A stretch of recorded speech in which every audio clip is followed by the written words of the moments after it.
আসসালামু আলাইকুম ওয়া রাহমাতুল্লাহি ওয়া বারাকাতুহু। প্রিয় শিক্ষার্থীগণ, আজকে আমরা আলোচনা করব আসমাউল আফআল নিয়ে। তো প্রথমে মনে করে দিই যে আল মাবনি ওয়াল মুশাবিহর যে আট প্রকার ছিল, সেখান থেকে 4 নম্বর প্রকার হলো আসমাউল আফআল। তো আসমাউল আফআল কাকে বলে? যেই ইসিম ফেল না কিন্তু ফেলের মতো অর্থ দেয় তাকে আসমাউল আফআল বলে। এই আসমাউল আফআলটা আবার 3 প্রকার। হ্যাঁ, খুবই সিম্পল। ফেল না কিন্তু ফেল অর্থ দান করে ইসিম, হ্যাঁ, এটাকে আসমাউল আফআল বলে। তো আসমাউল আফআল 3 প্রকার। তো প্রথম প্রকার হলো আমর হাজেরের অর্থ দানকারী। তার মানে এই ইসিমটা আমর হাজের যে অর্থ দেয় হুবাহু সে অর্থ দিবে। যেমন রুয়াইদা, ছেড়ে দাও, অবকাশ দাও, রুয়াইদা। এরপরে হালুম্মা,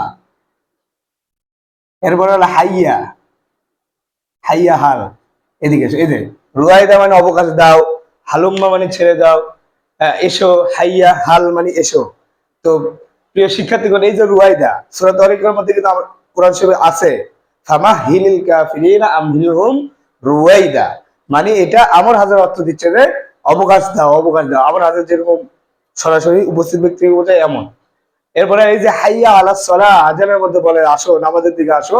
এই যে হাইয়া আলাস সালাহ, এই যে এখান থেকে হলো হাইয়াটা গিয়েছে, অর্থ হলো এসো, এসো, নামাজের দিকে এসো।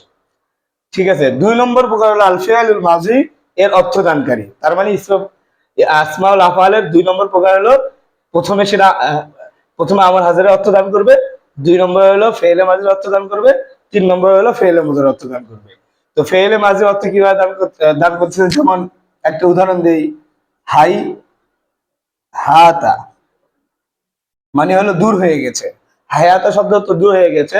পবিত্র কোরআনে আয়াত আছে সূরা মুমিনের মধ্যে, হাইহাতা লিমা তুআদুন, তোমাদেরকে যে প্রতিশ্রুতি দেওয়া হয়েছিল সেটা দূর হয়ে গেছে, দূর হয়ে গেছে। তাহলে ফেলে মাজির অর্থ আমরা এখানে পাইলাম যে দূর হয়ে গেছে। তো উদাহরণের মধ্যে আমরা ফেলে মাজির অর্থ পাইলাম। তার মানে আসমাউল ফেল বা ইসমুল ফেল যেটাই বলে, এটা ফেলের মাজির অর্থ দান করতেছে। 3 নম্বর হলো এই আসমাউল আফআল ফেল ও মুজার অর্থ দান করবে। যেমন উফ, উফ, উফিন, এই শব্দের অর্থ হলো আমি বেচাইন হচ্ছি, অর্থাৎ আমি চিন্তিত হচ্ছি। তো এই যে হচ্ছি, এটা কিন্তু মুজারের অর্থ দিচ্ছে। তো এই শব্দগুলো ব্যবহার একটু কম আরবি ভাষায়, তবে এই যে এগুলো শব্দের ব্যবহার কিন্তু একটু কম আরবি ভাষায়, খুবই কম। গুটি কয়েক জায়গায় আছে যেগুলোকে দুর্লভ বলা হয়। তো আশা করি এই ভিডিও দেখে আপনারা ইসমুল ফেইলের শব্দগুলো ক্লিয়ার হয়ে গেছেন। অনেক সময় এই যে হাইয়া আলাস সালাহ, শুরুতে যে হাইয়া, আমরা আমাদের এগুলো যারা ছিল এগুলো তো কোনো ফেইলের মধ্যে পড়ি নাই। এরপর কনসেপ্টে যে আয়াতগুলো আমি বললাম, হাইহাতা, এগুলো তো ফেইলের কোনো গর্দানের মধ্যে নেই। এরপরে রুয়াইদা ফেইলের কোনো গর্দানের মধ্যে নেই।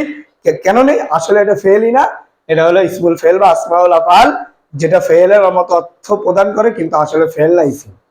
তো প্রিয় শিক্ষার্থীগণ, উপকৃত হলে ভিডিওটি অবশ্যই শেয়ার করে দিবেন, এবং কিছু জানার থাকলে অথবা কোথাও আমার ভুল ত্রুটি হলে অবশ্যই কমেন্ট করে যাবেন। আসসালামু আলাইকুম ওয়া রাহমাতুল্লাহ।